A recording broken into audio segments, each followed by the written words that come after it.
We recently received some information about the upcoming character release schedule and their abilities.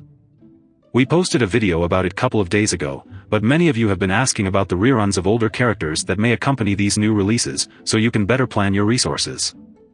In this video, we'll dive into all the possible speculated banners and provide juicy details related to each patch. Before we continue, are you planning to maximize your top-up bonus before the Genesis Crystal store resets again, or you are planning on pulling for Emily or Yelan, but you don't have enough Primo Gems for one pull? Fortunately, here's a smarter way that you can buy Primo Gems at a discount. Check out LootBar. LootBar is the highly fast and most reliable recharging platform with attractive discount. It is 100% safe cause only using UID to purchase crystal. We will buy pack for 6,480 crystals for $85, which otherwise would have costed $100, totally saving $15 or 20% from the official price. We received the crystals we purchased in less than 2 minutes.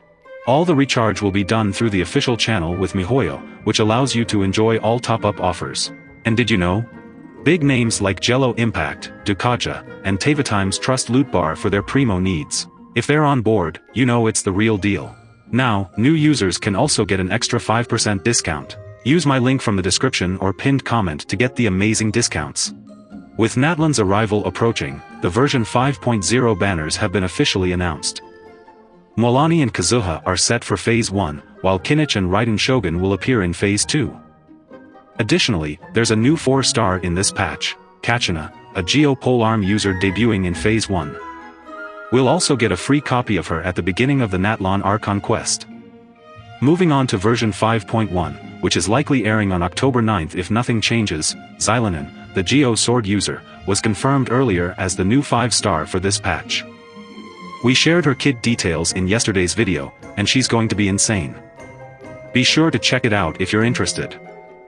She'll be joined by Iansan, a 4-star Electro unit we've been waiting for since the first Teyvat storyline teaser. Both of their gameplay will be revealed in just a few days once the 5.1 beta goes live. For the 5.1 reruns, if Hoyoverse sticks to their pattern of back-to-back Archon reruns, it's almost certain that Zhongli will return, fitting better than any other Archon. And for Wriothesley fans, his rerun seems almost guaranteed, following his debut nearly 10 patches before 5.1. The final slot might be filled by either Tartaglia or Kokomi. Looking ahead to patch 5.2, slated for release on November 20th, Chaska will reportedly be the new 5-star character. Out of her 2 rumored visions, she's confirmed to be an Anemo unit with flying mechanics in her kit, likely using a bow. She'll be joined by Ororan, another rumored 4-star bow user, who is speculated to be either Electro or Anemo. The 5.0 livestream hinted that 5.2 might be more of a filler update, so Liyue chronicled banner return wouldn't be surprising. But it will be wise to wait for official announcement from the devs. Shinha may or may not return, and honestly, it feels like Hoyoverse has forgotten she existed. The Archon for this patch is likely our favorite bard from Mondstadt, Venti. Arlecchino's recent popularity might earn her a rerun here for business reasons, though a surprise appearance by Yumiya wouldn't be shocking. Before we continue, we'll host our next giveaway of 10 Welkin Moons once we hit 40k subs. If you haven't subscribed yet, now's the time. Version 5.3 is shaping up to be one of the most anticipated versions of Natlan, scheduled for release on January 1, 2025. Although Hoyoverse typically releases new Archons in X.1 or X.2 patches, the devs have already mentioned that Archon quests will continue through 5.0 and 5.1, concluding in 5.3.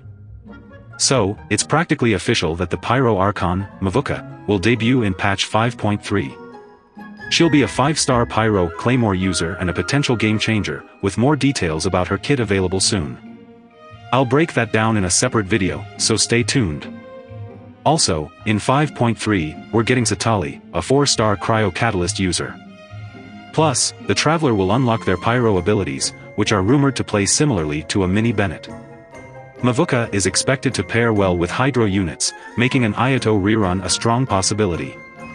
However, if somehow Wriothesley is skipped during version 5.1, he may appear in this patch.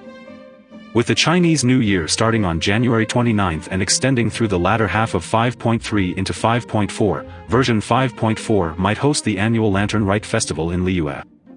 Leaks suggest 2 new characters may debut, with one almost certainly being a younger version of Madame Ping, a Hydro Polearm DPS focused on plunge attacks. She may be joined by fellow Adeptus, Xianyun. The Dendro Archon, Nahida, might also return in this patch. As for the second new character, we're still in the dark, but I'll keep you posted as soon as we know more. Utavat, a well-known name in the community, has shared that the map in version 5.5 is looking incredible.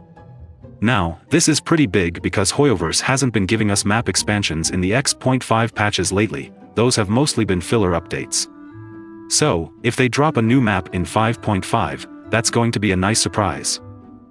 For those curious about the next playable Harbinger, Capitano made a dramatic entrance in the Natlan teaser and trailer, wielding a cryo sword in his battle against Mavuika. We've mentioned in many of our videos that when Capitano becomes playable, he'll likely remove his mask and reveal his face. While we don't have confirmation on when he'll be playable, we're betting it'll be during the second part of the Natlan arc. But the character everyone's buzzing about right now? Rumor has it we're in for a major power creep, similar to how Arlecchino shook things up in Fontaine. And yes, it's probably going to be Columbina. She's rumored to be a DPS sword user, and I can't wait to see what she brings to the table. According to the latest news, she might debut as an NPC during the version 5.1 Archon quest. With Snezhnaya only one region away, we strongly believe multiple Harbingers will start to become playable in each arc, as many new characters have yet to appear in the game. Now, there have been some rumors about Spelunky, including speculation that his appearance might resemble Bennett's, and that he could be another power creep character in Natlan. However, since reliable news about his playability is still lacking, we'll have to wait and see as more information becomes available. That's all the updates we have for now. So, who are you most excited about? Share your thoughts in the comments, and don't forget to check out LootBar from the pinned comment. Alright, now we're talking!